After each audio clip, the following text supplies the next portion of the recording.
কালো গেঞ্জি গায়ে পুলিশের সামনে বুক টান করে দাঁড়ায় আবু সাইদ।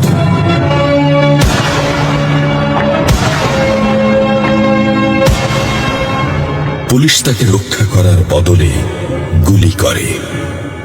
ঠাস ঠুস কয়েকটা গুলির মধ্যে একটা গুলি লাগে তার কোমরে।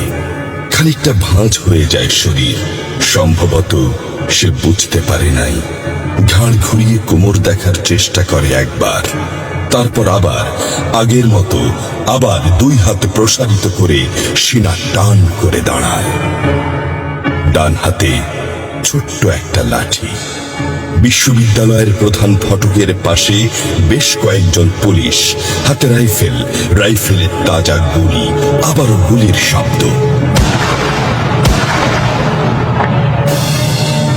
পরে গুলিটা কোথায় লাগলো বোঝা গেল না, তবে আবু সাইদ টলছে।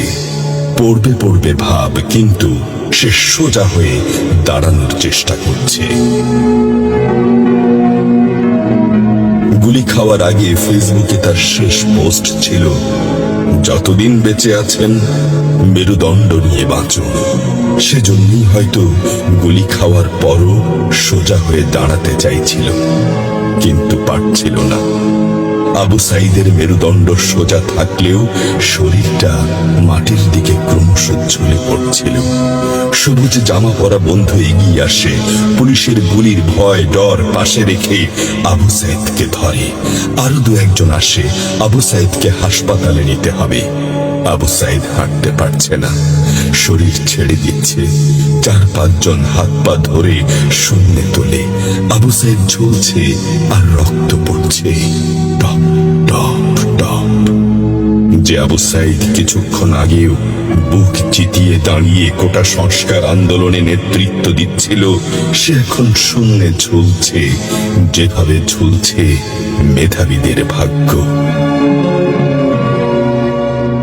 রাত 10টার আগে বাড়িতে যাওয়ার কথা ছিল আবু সাইদের। মা অপেক্ষা করছে, বোন অপেক্ষা করছে। তখনও তারা জানে না আবু সাইদের মৃত্যু সার্টিফিকেট লিখছে কর্তব্যরত ডাক্তার। নাম আবু সাইদ, পিতা মকবুল, ঠিকানা বাবনপুর, পীরগঞ্জ, রংপুর। বয়স 25। মৃত্যু কারণ আগমনের সময় মৃত্যু। তারিখ 16/7/24, রাত 8টা 5 minute. Serial number 240434, Rangpur medical college হাসপাতাল।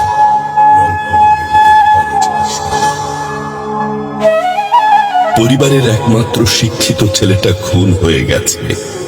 মা যখন জানলো দুনিয়া কি আর ঠিক আছে তার কাছে, বিলাপ করে বলে, আমার ছেলের চাকরি না দিবি না দে, গুলি করলো কেন? বোন শুনি আর্তনাদ করে বলে, 3টা গুলি কেন আমারে করলো না? আবু সাইদ ফেসবুকে আরো লিখেছিল, যদি আজ শহীদ হই তবে আমার নিথর দেহটা রাজপথে ফেলে রাখবেন। ছাত্র সমাজ যখন বিজয় মিছিল নিয়ে ঘরে ফিরবে, তখন আমাকেও বিজয়ী ঘোষণা করে দাফন করবেন। একজন পরাজিতের লাশ কখনো